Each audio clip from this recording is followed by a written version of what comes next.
Hello. You in the dark? I'm in my car. Yeah, I'm in my car. I don't have anywhere. I don't have a private space, and my husband's in our room, and here I am. I have been there, done that many, many times. Yeah, I used to have a sponsor in the 12-step group that would have to call really early in the morning because of our time difference. And I would do the exact same thing. I'm like, I'm not about to do this in the house. So, well, I'm sorry I didn't get back to you after when I saw your text morning. I'm like, oh my gosh, I never responded because I was. Yeah, tell me about that. Sounds like you had some good successes this week. Yeah. So I don't know. I don't even know where it came from. I'll just go reach for a handful of chocolate covered almonds, and so I want something sweet even when I'm not hungry. And so I just ate a few, and normally, like I said, I would just keep eating them. I put them in my pocket, and then I go about my business, and I just keep eating them. And I don't know, I just stopped, and I was like, I think I'm done. I don't need any more. Woohoo! That is like a major touchdown. I know, it's huge. I mean, isn't it amazing? It is, I mean, when it happens, it's like it's miraculous, right? It feels miraculous because it's like all of a sudden the changes in your brain and in your heart and in your thinking and then paying attention all come together at some magical moment, and you're like, this actually works. Yeah. Right? Oh, that is so cool. That's very cool. How was the rest of the week? Yeah. How was the rest of the week? Pretty good. I'm getting I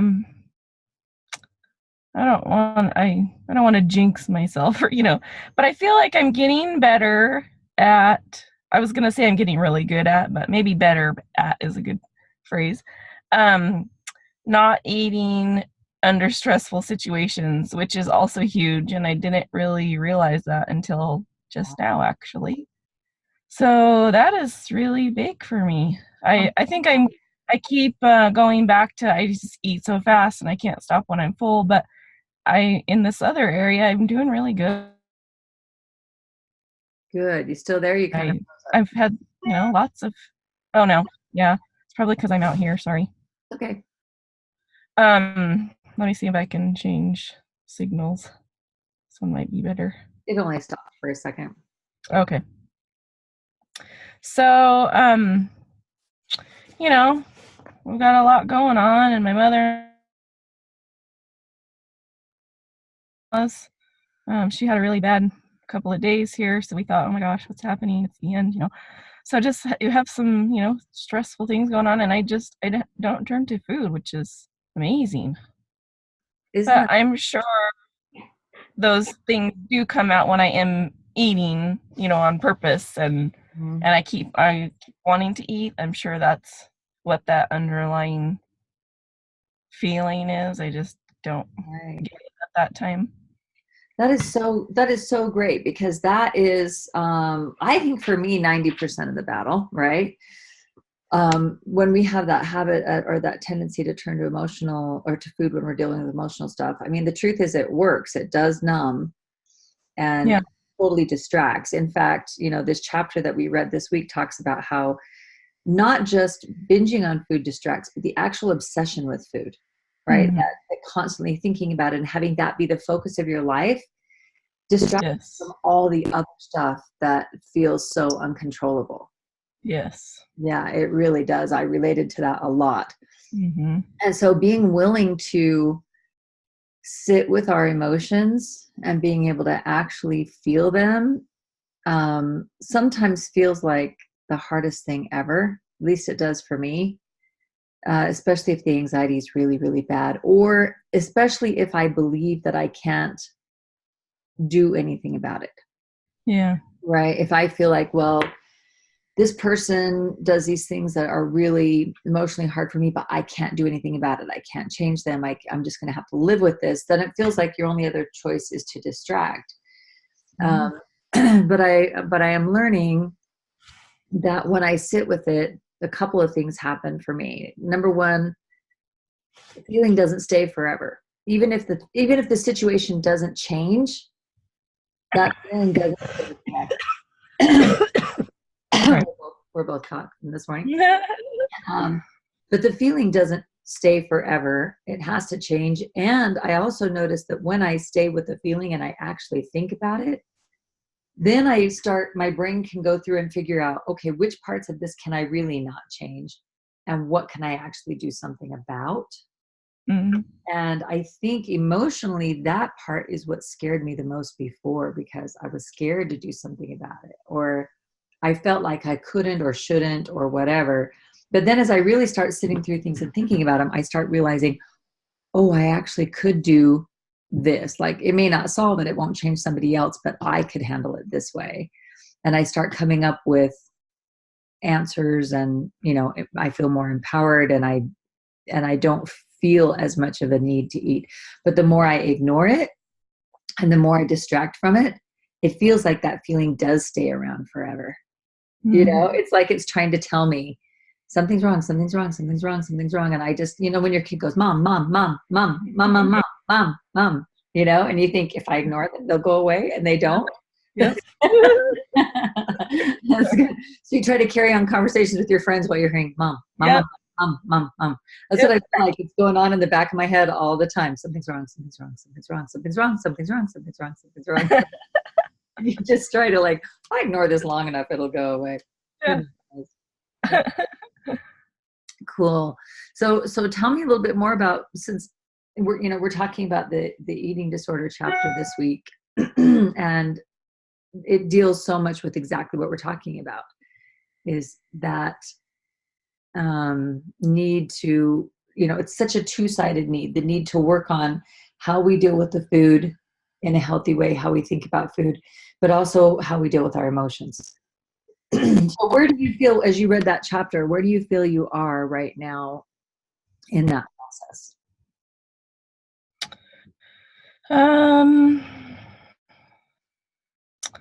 Well, like I said, I feel like I don't know if I'm necessarily dealing with the feelings. I don't know. I'm recognizing them. Sometimes I am dealing with them. I did. What's the difference to you between dealing with and feeling? I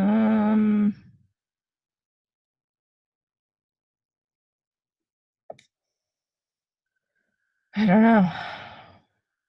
I guess doing something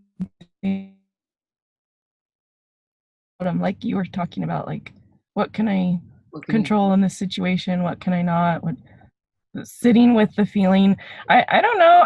That's a really good question that I should think about this week is, because I'm not eating sometimes to distract, am I finding something else to distract with? Because I don't know if I'm necessarily sitting with those feelings or not. I'd say there's a healthy way to incorporate both of those. Like, I don't think there's anything wrong with distracting from some feelings, as long as as long as you're kind of dealing with them too. Like for example, the fact that your mother-in-law is going to die, there is nothing you can do about that, right? There's just nothing. And that's going to get to a point where it's very painful and she passes away, and there's nothing you can do that's going to make that any less painful, except just dealing with it when you get there, right? Right. Except that you can also, so for me, if I found myself feeling sad that somebody I love is going to pass away, dealing it to me means, first of all, acknowledging or identifying even what it is that you feel in the first place. Okay, I feel really, really sad. And then attributing it to something. Okay, why do I feel sad right now? Oh, I'm thinking about my mother-in-law, and I'm sad that she's getting worse and worse. I feel really sad, and I feel sad that we're going to lose her, right?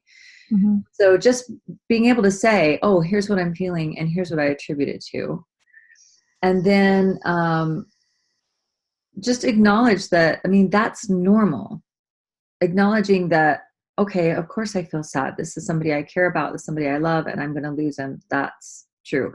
Okay, then the last step is action. Are there any actions I can take? Well, you can't change the fact that she's going to die, but maybe you can. Maybe that's telling you, you know what? Make sure that you realize, prepare yourself to lose her.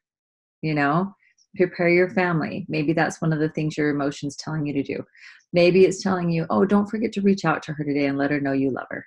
Mm-hmm. You know, maybe your actions telling you, oh, we're all going to die someday, and how do I want to live my life? I don't know, whatever the thoughts are going on in your head, then you can decide what actions are appropriate. But you still may be sad because she's still going to die, and you still have to go through that. And then if you've dealt with all that, it may be okay to distract in another way. You know, you can say, wow, I've called her, and I've done what I feel like I need to do today, and there's really nothing else I can do, but I'm still sad. All right, maybe let's go watch a movie. Let's, you know, let me go read a good book. I don't think there's anything wrong with saying, I don't want to live in the sadness 24 hours a day. Yeah. Doing something to help ease that. But we want to make sure that we've also dealt with what the real reasons are. We identify them, we acknowledge them. One of the things I'm working on now is putting together a lesson on, in fact, let's see, I can't remember where it is. Anyway, it's coming up soon, but I'm putting together a lesson on, it's called IAA, that I learned in a book that my therapist had me read. And that's what it stands for, is identifying what the emotion is, attributing it, recognizing where it's coming from. I think it's acknowledge. I have to look, but it's basically recognizing that it's okay to feel that way, that normal people feel that way in those situations. And then action, figuring out if there's any action you need to take. But I think, to me, that's what dealing with it means.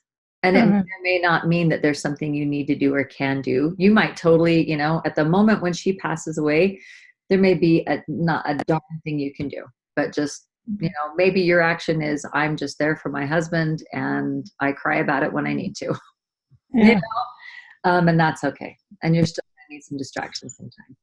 So I think it's the same thing as the food. It's going back to being aware of what those emotions are, where they're coming from, what they're telling you, what you need to learn from them, and then just doing what you need to do. Okay. Yeah. It's a hard situation. I'm sorry she's getting worse. Yeah. Well, yeah, it's just going to be good days and bad days, because she had these couple of really bad days, and then yesterday was better. It's like, whoa, okay, where'd that come from? So I guess that's how the tumor works. It's just growing and going in different places in the brain, and she's just gonna have good days and bad days, and we just don't know. We just have to go with it. It's very until it gets to a point where it's all bad days. Yeah. So. Yeah. It's very, very stressful watching somebody you love go through that process. Cause you know, we did that with, Ken's sister. She died of kidney failure. And it's one of those, like, we didn't really know, like, well, how long is this going to take? And the doctor tells you, okay, there's not much more we can do. It's like, well, are you talking days, weeks, months? Like, we don't know what's going on. And very, very stressful. Yeah. And everybody's emotions are high. So you have to deal with everybody's stuff. Yeah.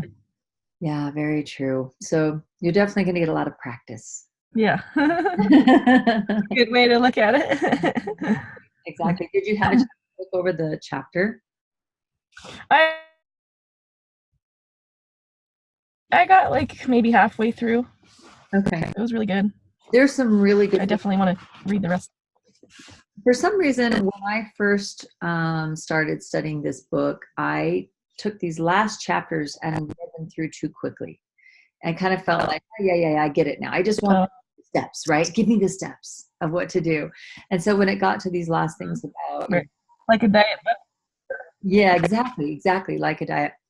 But what I've learned as I started studying them more deeply is I'm learning so much from these chapters on how to apply what I've learned, right?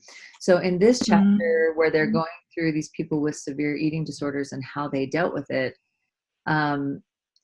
they really give you more detail on how they dealt with the, you know, how do you change when you're over here? How do you step by step and the freedom of thinking and the, you know, how do you do all that? So I really love that, in that they took each person and kind of shared their process of recovery, because I learned a lot from that. Mm-hmm. So let's just cover a few highlights here. Did anything stand out to you that you want to talk about? It's another chapter. I gotta get a pen. Okay. Let's see. I think I have to open my door so I can turn the light on.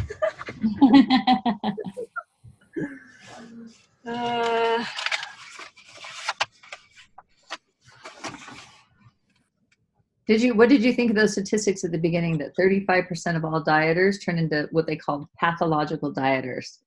Yeah. And then 20 to 25% of them end up with partial or full-blown eating disorders. And so I did the math. Doesn't surprise me. Yeah, I did the math. And if my math is right, which I'm not a math genius, but I put that 7 out of 100 people who diet will end up with an eating disorder of some kind. That was really interesting. And then that number is 5 to 10 million girls and 1 million boys, and that's all in America. I thought that was really interesting. Also, the interesting fact of how anorexics cannot follow intuitive eating right away. Yeah. Yeah. When I was in an eating disorder group with a bunch of people who were anorexics, and it was so interesting to me that they didn't feel hunger. They just were never hungry. And at first I kind of thought, you're lying. You're just starving and not saying anything. But then I learned, like, that physiologically, they don't even feel hunger anymore. Wow. They've starved so long, their body's just like totally shut down. Yeah, very interesting. But I also thought it was interesting that they said, okay, so you can't trust that you're not really hungry, but every time you feel hunger, you can honor that. Right? So they had to eat on a schedule, but if they suddenly felt a hunger feeling, they should honor that quickly. Right? And so their body learned to, like, trust them again and the closer they got to a healthy weight, then the more often their body gives them the signals that are normal. Mm-hmm. And so I thought that's really interesting. What kind of things stood out to you? I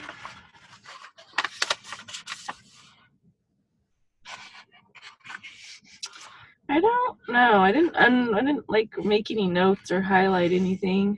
Okay. So nothing. I didn't like stories. I don't know. Okay. Okay. Anything pops out to you, just chime on in. Okay. They gave you the steps on page 252. They go through what some of the steps are of how they deal with anorexics. And it's interesting because it really is no different than how we have to deal with ourselves, right? Except that we're not starving. And so we can skip those steps, right? Right. But, you know, so first they say they can't really follow that part until they're at a normal weight. Well, we're at a normal weight. So. But then they teach them about their body, about nutrition, about how metabolism works and malnutrition, all that stuff. They give them education, right? So they have true facts to deal with. If you think of all the stupid garbage facts we get off of Facebook and every commercial on earth, you have to start with real facts about how your body works, right? Yeah. And then the next thing is they help them feel empowered. I love that in each of these stories, they never said, here's your strict eating plan that you have to eat, right? When I was in that eating disorder group, a lot of these people had to be hospitalized before they came to this group. And they talked about how they would be, and like everybody had to eat the exact same things, and you would be weighed 3 times a day to see if you ate it. And it would literally make you sit on a couch. If you didn't eat your food at the table where you were supposed to with everybody else, they would make you sit on a couch for, hours afterwards till you ate it. And then after you ate it, you had to sit there for so many hours to prove you hadn't thrown it up. And it's just a very, very rigid system, which sounds, I'm sure there are parts of that they still have to do. For instance, making sure they don't throw up and all that, because their life is at stake, right? But I thought it was interesting that a big part of their success in learning to become an intuitive eater was they had to be responsible. They had to be part of the team that decided what their plan was going to be, so they got to decide what food sounded good to them. They got to decide, okay, well, what's my next goal and how do I want to accomplish it? Because part of the disorder in the first place is feeling like you have no control over your life. Mm-hmm. And so when somebody tries to take more, the only control you feel you have away from you, that just makes it worse. Right? Then they put on weight in the hospital and they put it right back, take it right back off, when they get out. And I find that it's the exact same thing for me. Now, I would definitely say that I technically have an eating disorder, either binge eating disorder or compulsive eating. To be honest, when I read them both, I don't see much of a difference in the definition. So I feel like I would fit right in there. And I don't think mine was caused by dieting, because I think I was binge eating long before I was ever put on a diet, mostly from emotional issues is what I'm sure where mine came from. But I find that the same steps apply to me, right? If somebody tries to tell me what to eat, or they start telling me how I'm overweight, or they start telling me, making snide comments, all I want to do is take control with that food even more and eat more and more and more. Yeah. Can you relate to that? I don't know. I don't know if I really have anybody. Yeah, I'm sure I did. I don't know if I. Wasn't it your grandfather that you said used to make? Yeah. I'm sure I did, but he's gone, and I don't have anybody in my life that says stuff like that anymore. So you are so lucky. Yeah, that is really, really nice. It's really, really destructive when people do stuff like that. And so, it goes on to what the difference is between the anorexia and the binge eating disorder and the bulimia. And basically, because anybody who's already normal weight or higher even can much more quickly get in tune with hunger and fullness. The one thing that they did say was that people who have binge eating disorder are much more used to eating. They're used to eating a lot more than they need.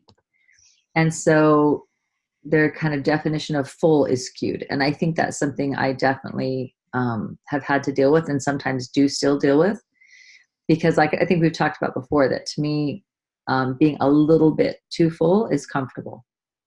It's emotionally comfortable, right? Mm-hmm. So I'm pretty sure that's exactly what they're talking about. And that we eat for other reasons besides hunger, like emotions, like we've been talking about. But they do the same thing. They educate them about their bodies and nutrition.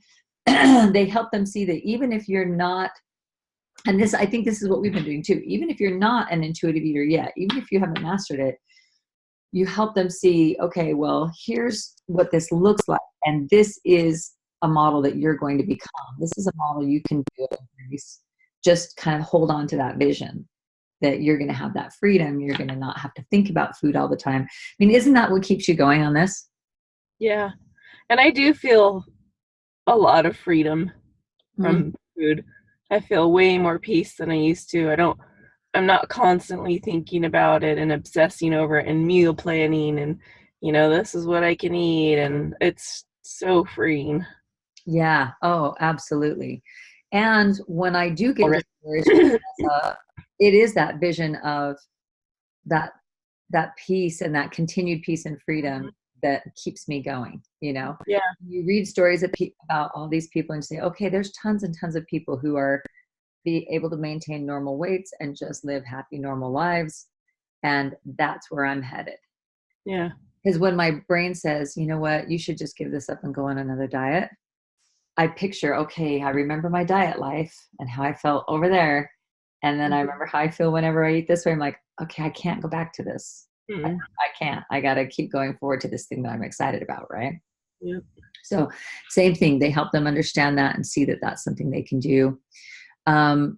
So rather than going person by person, because they all have different stories, I just highlighted some things that I really, loved and learned about each one. And you can feel free to to holler. I'll just remind you who they are real quick. So the first one is Carrie on page 254. And she's the one that was almost 22 years old, and she'd been hospitalized 11 times in 4 years. Remember that? And she started the typical dieting thing, right? Everybody's doing it, so I'm going to do it. But it's also interesting because in all these stories, it's very rare for someone to have just dieting be a catalyst. It seems like it's always that plus some emotional issue. But I think in her case, isn't she the one that said she had like a really happy growing up? But she also says, let's see, or maybe she's not the one that said she had a happy growing up, because it says here that she was scared of growing up, getting married, and leaving her parents' home. Oh no, but it does say she had a good childhood. So the emotional issues don't have to be like my parents beat me, you know. They can just be whatever fears or emotions they have. But there's always something emotional that goes with it. It's never just, hey, I started a diet and it made me have an eating disorder, you know. Yeah. The one thing I really highlighted, I highlighted a couple things in hers, but the one I liked the most said that she had to learn how to talk with people instead of eating. It says she had to talk with, where was it? There we go. On the top of page 254, where it says, you know, they went through each of the 10 steps and how they applied it to her. Coping with your emotions without using food. Says she had to learn how to cope with her emotions without restricting food or without getting on the scale, which I think can be just as hard. And also, she was pushing down her emotions by focusing on cutting calories, cutting out food, getting on the scale. And she had to learn that doing that gave her a false sense of control, right? It gave her a sense of control, but it really didn't deal with anything else in her life. And so it said she had to learn to talk with her therapist, nurse practitioner, religious leader, family members, and of course, her nutrition therapist instead. And that's one of the hardest things that I have had to learn and am still working on, is that usually when I feel a need to eat uncontrollably, it's because there's a conversation I need to have that I don't want to have, or I don't know how to have, or it feels impossible to have. But I feel like the eating things for me. Does that make sense? If I can give you an example from just this last week.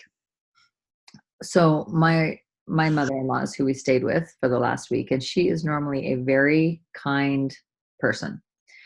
But something's happening with her, and she was so mean is the only word I can think about it. She was just mean all week long. And she was saying nasty things about everyone, to everyone. Yeah, it was really weird. We're actually kind of worried about it. Ken and his sisters are discussing what they can do about it right now because it was bad. But my daughter was with us, and she's the one that's getting married. And she has struggled with her weight her whole life and with self-esteem and all that kind of stuff. And when she was in junior high, that really was a very big source of pain for her. And now she's come to love herself. She's a darling girl. She's not a twig, but she's fine. And it was really hard because my mother-in-law kept saying things like, "Are you still going to fit in your wedding dress?" When she'd be eating something, or "Okay, it's your turn. I wonder if that's off again this week. Are you going to fit in your wedding dress?" My mother would joke about, "Wow, Grandma, it feels like there's more of me to put in this swimsuit this year." And she would say, "Well, it's all about choices," things like that. And I feel like Mother Bear, like I want to kill her. Like it really, really bothers me. She also made some other really negative comments about people because they were overweight. And here I'm standing in front of her going, do you know who you're talking to? And anyway, I found myself going to bed early, which I really went to my bedroom and watched Netflix and snacked and just found myself snacking. And then I finally stopped and sat and wrote in my journal forever and realized I really, really wanted to tell her, I needed to set some sort of boundaries with her on what she can or cannot say, right? That's helpful or not helpful. And I journaled about it, didn't say anything. So I'm like, I don't know how to say anything. I don't know what to do. And then she ended up getting ruder and ruder. And on the very last night, I found out she had said something just really hurtful to my daughter. And I was so angry the whole last night and wasn't sure how to handle it. So Ken and I talked about it. I think I'm going to write her a letter this week that thanks her for her stay. And I want to say, I'm a little concerned about something. But for me, that is emotionally extremely painful to do. Extremely painful. Like for some people, they're really good at being assertive and saying what they need and setting boundaries. And because of my background, I know it comes from my dad leaving and feeling like I have to walk on eggshells to keep everyone happy. For me to say something that might make somebody angry, or maybe kind of cast us off, disown us, whatever, that stuff is really emotionally difficult for me. And so but I have to realize, okay, I find myself eating. Oh crap, there's something I have to say that's going to be hard for me to say. And so there's a real tie there between emotions and being able to talk, rather than eat. Eating's easier than talking. Yeah. I have worked with that too. Yeah. Tell me about that. I just like to keep peace, and I don't want to upset anybody, and I don't want anybody to be mad at me. And like we've talked about before, we never talked to family like about any, feelings or emotions or anything. And so it's always been really hard for me. When Derek and I first got married, he drove him crazy because he's a talker, and his family always talked about things, and so he's just, you need to talk to me, tell me what's going on, and it's just hard. Wow. It's nice that you have a husband who will support you talking about that, though. Yeah. That's a big plus on your side. Mm-hmm. That's excellent. Yeah. But it is so hard to overcome that. So, for me, this chapter also talks about how important it is when we do have eating disorders that we include like a psychotherapist or something like that. And they're using psychotherapist and a nutritionist and the nutrition, what do they call them? I don't know what they call them, but you know what I mean? Yeah. To deal with that and some of the emotional stuff, because they both deal with the opposite sides, but they both have to be dealt with, right? So whether you feel like you need that or you don't need that is up to you. I don't think that all people who struggle with this fall into the category of it being an actual eating disorder. I feel like mine definitely did, but not everybody's does. But it is really important that we figure out, okay, how am I going to deal with those emotions in a healthy way that actually builds my empowerment, builds my confidence? Because, once you set a boundary with someone, your confidence level just bumps up. It's like, okay, I can handle this. I can learn to say things in a way that I feel good about and still set a boundary for myself. And sometimes it works out great and they respond well. Other times they don't respond well, but I still feel good about how I did it. Mm-hmm. Or, you make mistakes along the way, like, okay, maybe I should have done this a little differently. But the more and more that you practice speaking out for what you need, the better you feel about life and about yourself inside, and the less insecure you feel, and the less need you feel to numb yourself with food. Mm-hmm. But that is one of my ongoing issues that makes it so that has kept me at the weight I'm at, I'm sure, because I'll do great and then something like that happens and I find myself overeating again, and I have to be like, oh, okay, crap, what am I supposed to be talking about? I don't want to talk anymore. I'm sick of this talk.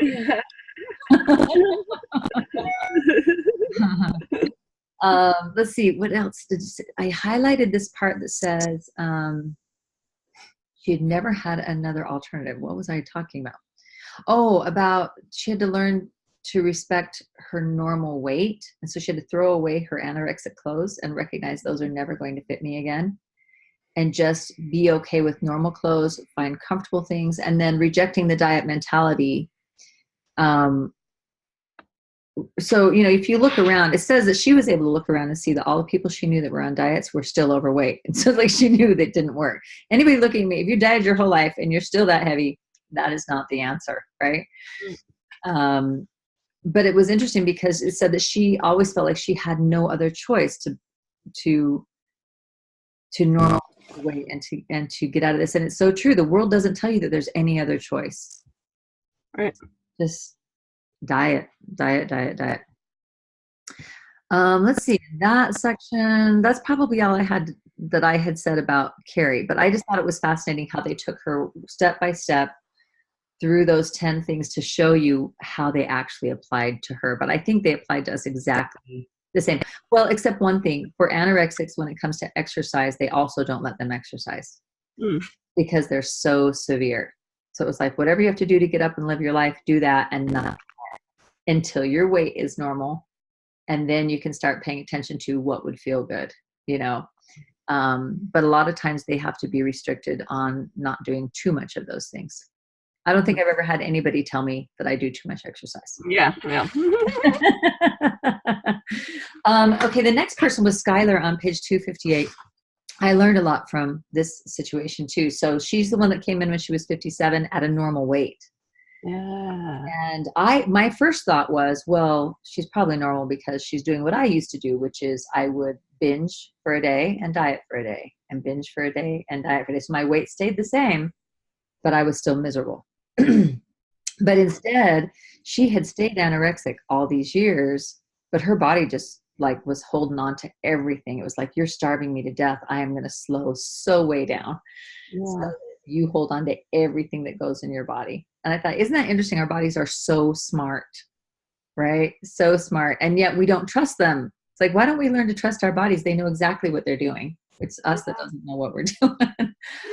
And then also interesting the part about how her family liked her restricting her food. So if she ate very little food, she was rewarded for it emotionally at home. And then, what's that? No. Okay. Then she starts feeling anxiety over every bite. She stops including water even. You tell her thinking is getting very skewed. She's eating an apple a day. This reminded me of a student I had who started eating only grapes. And she lost a ton of weight really fast, but she's been dealing with an eating disorder ever since. She actually started that right after she got out of my school. She was in 9th grade when I had her. And then I heard in high school in 10th grade, she started eating only grapes. Wow. And yeah, to this day, she seems to be doing okay right now, but years and years of eating disorder garbage in and out of hospitals. Really sad. And then it was interesting that after that, she began eating moderately, but would weigh herself 2 to 3 times a day. And that is a sign of having a problem. I've gone through periods where I've weighed myself many more times than 2 or 3 times a day. Really? Yeah. Yeah. I mean, I could tell you, when you get up in the morning, it's going to be this much weight. And after you eat breakfast, it's going to be this. And after lunch, it's going to be this. And after dinner, it's going to be this. And when you go to the bathroom, it's going to be this. And when and the scale is a big issue, which is why I did finally decide, okay, I'm done with the scale. Because it is a major trigger, whether you're doing well or whether you're not doing well. It keeps the negative cycle going, right? Let's see. What did I learn from Skylar? What are the other things? Oh, wasn't it interesting about how she would go to camp and lose weight, even though she was finally not restricting anything, but she was so active? Yeah. I thought that was really interesting. And then she starts taking that to extremes, right? And taking it into her own hands. And then I highlighted this part where it took her 2 years from the time she comes in at 57, was it? 57. So it took her 2 years to heal her anorexia experience.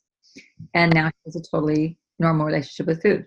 So when you're reading the story, you think, okay, this girl started at age 15, right? 25, 35, 45, 55. She's almost 40 years doing this, right? Oh, she was 42 years doing it.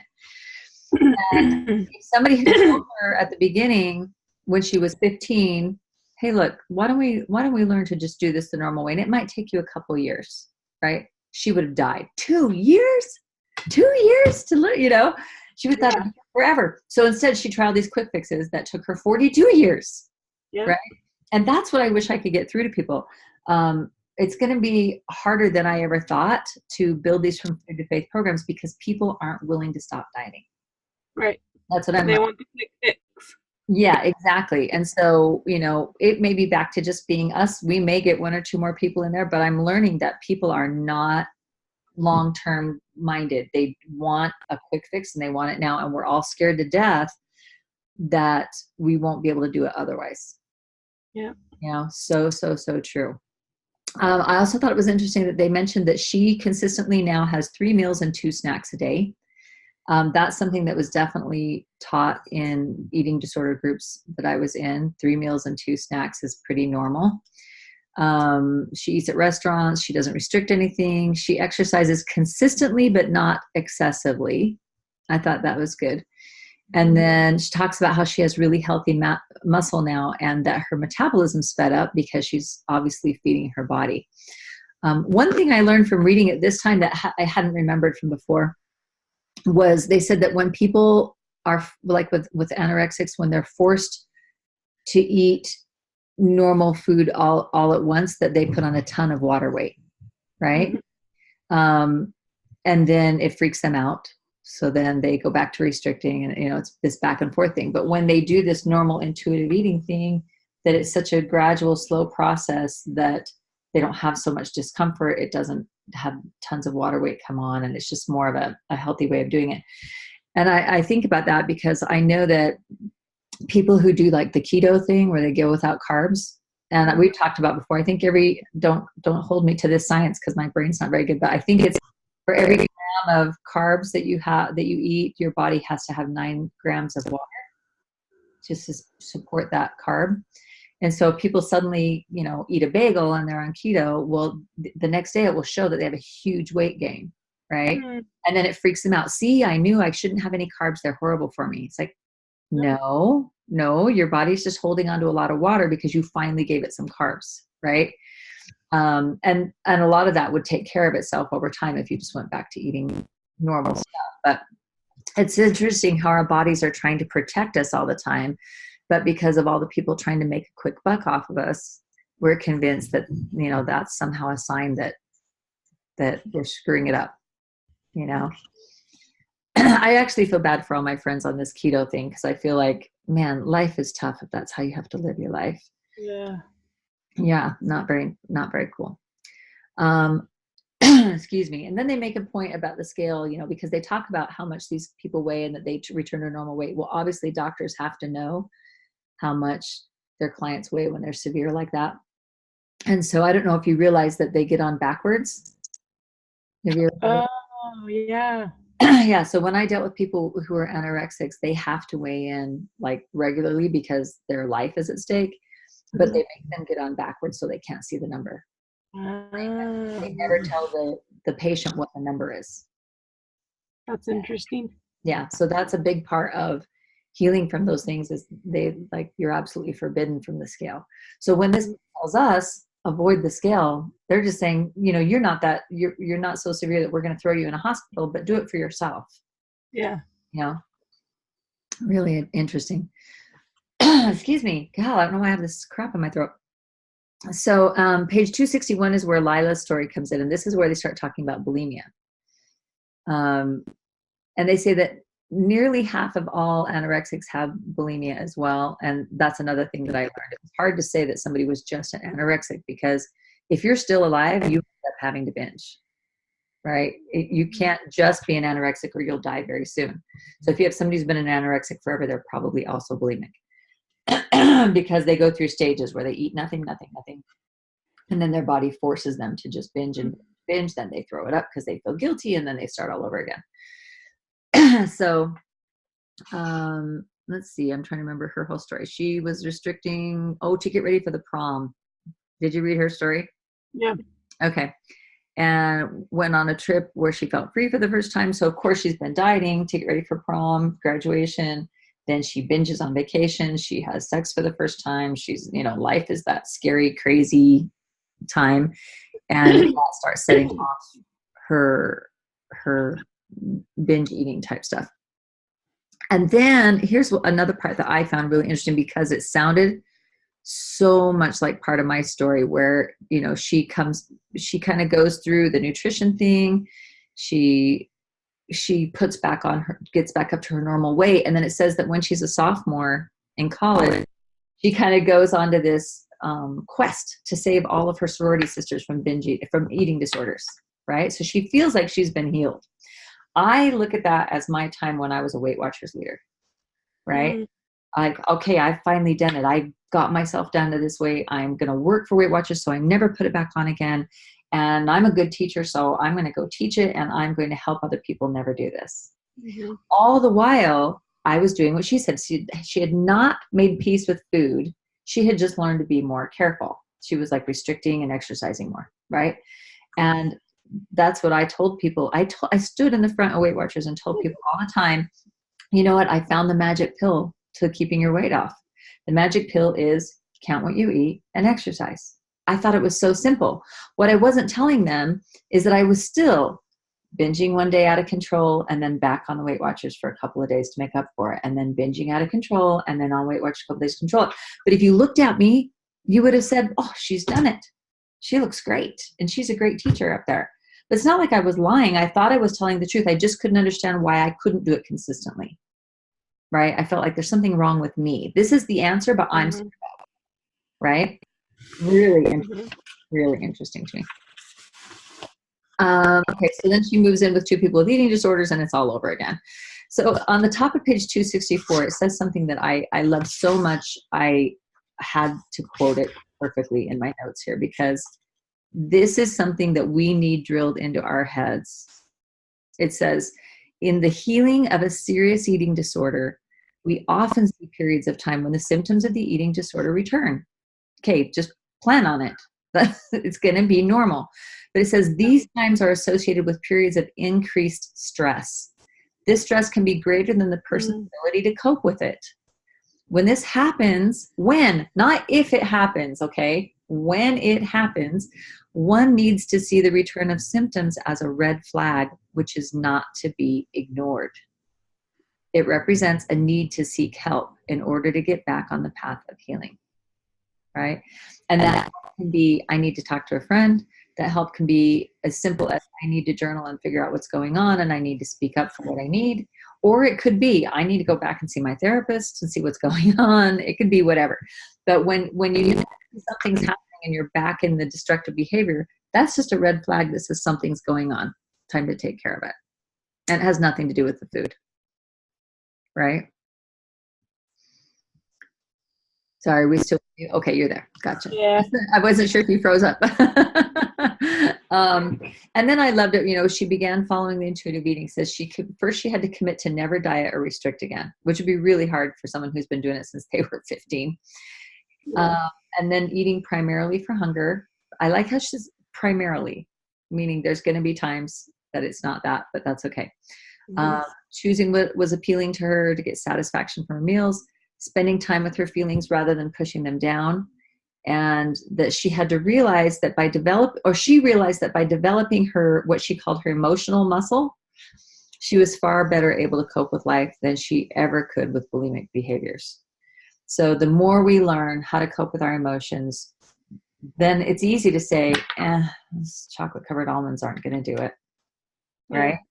But as long as we don't want to deal with that, the chocolate covered almonds seem pretty dang enticing. Yeah. Right? Okay. And then there's Dana on page 264. Just some of the highlights from Dana's story. She's the one that started comparing herself to other people at 12. And at 15, she decides she has to do something and starts cutting out all of her foods. The interesting thing is that when her mom sent her to a nutritionist, that nutritionist was the one that said, you've got extra fluff in the middle. Did you read this story? Yeah. Okay. So she goes to a nutritionist. She's at the low end of her acceptable weight, the low end. And this nutritionist tells her that she has fluff around the middle and puts her on a really strict diet plan, like the opposite of what would have been helpful. Wow.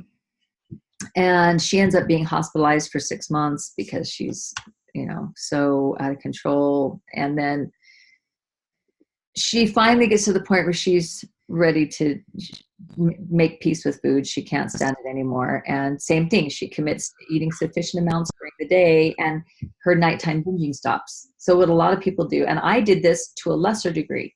So anorexics will sometimes starve all day long, literally starve. It's like fasting all day. You know, what do you do on fast Sunday? How easy is it to keep dinner Yeah. right? So that's what they do every day, except it's severe fasting and severe binging. I would do the same thing with dieting. Okay, well, I'm only going to use 6 points for breakfast and 6 points for lunch, and then I'll have this great day. And by evening, I'm like, what can I eat? What can I eat? Everything sounds good. And then she commits to allowing all the foods into her diet. And as she starts doing that, because she was the one that she craved play foods at the beginning, right? Only just the sweets. But as she started committing to incorporating other things in her diet, she starts finding that the play foods automatically take a balanced place in her life. Not because she was forced to, not because she was told you can only make it this % of your diet. But as she started eating other foods, she liked the other foods, and the play foods just kind of naturally took place there. Also, I made little notes in here about how long it took a lot of these people. This girl only took about a year. Said by the time she was a sophomore, she was a stable intuitive eater. So from 9th grade to 10th grade is what it took her. And yet, if we talk about, well, this, you know, you might be in a year, then the next thing you know, people are freaking out because, well, I don't have a year. I want to lose 30 pounds in 30 days, right? I have a wedding in a month. Yeah. You know, so true. Okay, here's the things I highlighted from her. I said it's important that the nutritionist therapist office are places of trust. They have to know they won't be judged. The reason why I highlighted that is not only because I want to work with people like you and be supportive, and so I want to make sure that everybody feels, you know, you're not going to be judged with me because this is my life. I totally get this. But it's also important in our families, you know, especially after like living with Ken's mother for a week, and you feel that constant judgment and that constant like nothing is safe.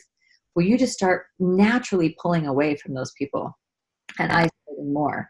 And what a great gift we can give our own family members and loved ones of just not judging, just loving them for who they are. You know, it's just such a powerful lesson. And I love recognizing in ourselves that it says any behaviors that were developed, no matter how dangerous, no matter how weird they may seem, were developed as a way to cope with a private world that was very scary, lonely, or sad. You know, I think of, it's been hard, even in my marriage and my family, it's been hard for people to understand why I spent so many years and just couldn't stop. You know, why can't you just stop? Right. I don't know why I can't just stop. I'm just messed up, right? But when you realize, no, there's an actual purpose to this. You're not crazy. You know, you developed this because you needed something, you know. And then once you know that, then it feels so much better because you realize, oh, then I can just create another habit. I can do something else that works better. You know, I can find something that works. And then, oh man, where does the time go? We're going quick. I'll just cover a couple more things really fast. So Laurel's story is on page 268. And Laurel is a really good example when they talk about how nutrition and play food work together. So you definitely want to read her story. So she's one that had comments by family members that really affected her when she was young. And I know that plays a lot into my experience and now even in my kids' experience from extended family. And then of course, you know, life brings about challenges and those things are numbed even by the behavior of dieting. Dieting is numbing because it makes you feel so powerful. Yeah. Right? Doesn't it feel good when you're succeeding on a diet? That's like the best. Yeah. And then you feel like such a loser when you fall down from that. So then you numb with the food. Yep.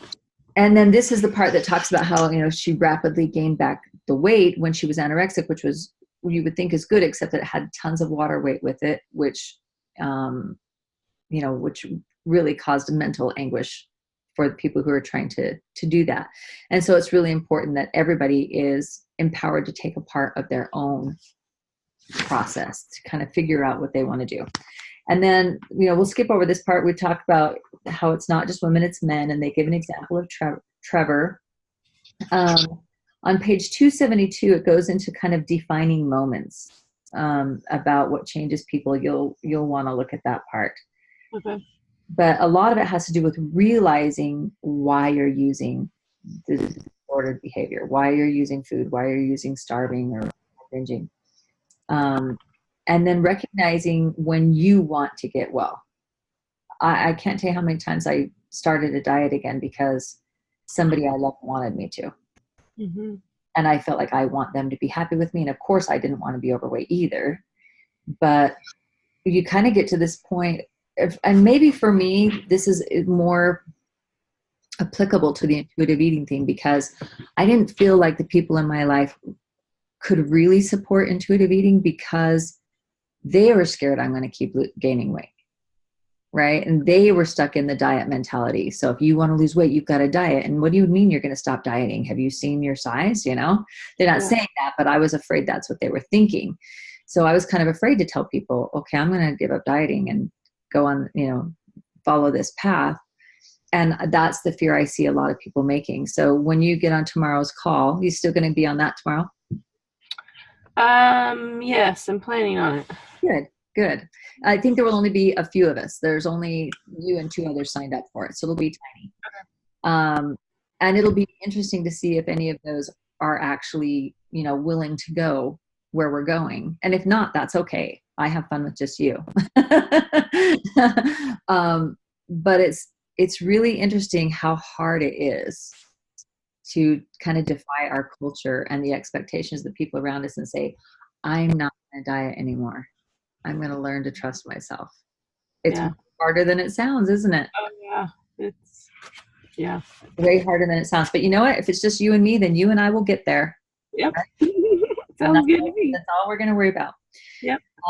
Anyway, so there's a few more examples on there. It talks about, you know, being ready for intuitive eating on page 275. And it goes through the basics, you know, recognizing that you want to be healthy again, recognizing that it's not about weight, but about something much deeper, ability to recognize and willingness to deal with your feelings. Some people just aren't there yet. Their life feels so bad, they just don't care. I'd rather die than deal with these feelings. Ability to identify your wants and needs, and your ability to risk and say, okay, I'll do this even if it's scary for me. And then they give you a good chart on the difference between anorexia and bulimia and how the different 10 steps apply. And then there's just some resources for people who have eating disorders. So anyway, it's a good chapter as far as looking at the actual application and how it applies to us. So tell me, I haven't had a chance yet to finish creating the food for thought, but I will do that as soon as we're off the phone. And tomorrow we're going to talk about the plays and helping each person kind of come up with a play that for a situation they find themselves in. So be thinking before tomorrow about if there's another situation you haven't created a play for that you would like to talk through on the thing. And if there isn't a new one, maybe I'll just ask you to share one you've already worked through. Okay. That sound good? Okay, good. So what would you like to work on this week?